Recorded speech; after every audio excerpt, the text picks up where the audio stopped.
Factor authentication কিভাবে তোমরা on করবে, এটা যে কোনো সময় ফেসবুক থেকে তোমাদের আইডিটা কিন্তু লক করে দিতে পারে, তোমরা দেখে নাও। তার আগে বলবো তোমরা কিন্তু পাসওয়ার্ডটাকে অবশ্যই কপি করে রাখবে, কারোর পাসওয়ার্ড চাইবে, কারোর ফোন নাম্বার চাইবে। আমি কিন্তু ফোন নাম্বার দিয়ে এটা দেখাচ্ছি। প্রথমে তোমরা সেটিংসে যাবে, সেটিংসে যাওয়ার পর এখানে দেখবে পাসওয়ার্ড অ্যান্ড সিকিউরিটিতে তোমরা ক্লিক করবে। ক্লিক করার পর দেখবে একটা এই ধরনের ইন্টারফেস আসবে। এখানে আবার দেখতে পাবে পাসওয়ার্ড অ্যান্ড সিকিউরিটিতে ক্লিক করবে। ক্লিক করার পর এই ধরনের আবার একটা ইন্টারফেস আসবে, দেখো 2 ফ্যাক্টর অথেন্টিকেশন লেখা আছে, এখানে ক্লিক করবে। তো যেহেতু আমার নিজস্ব আইডিতে করা আছে বলে আমি কুটুসেরটা দিয়ে দেখালাম, আর আমি এটা ফোন নাম্বার দিয়ে দেখাচ্ছি।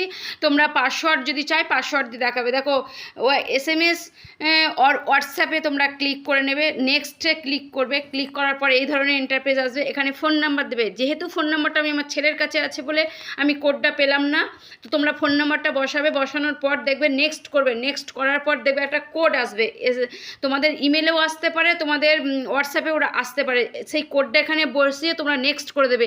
ভিডিওটা প্লিজ একটুখানি শেয়ার করে দিও সবার কাছে।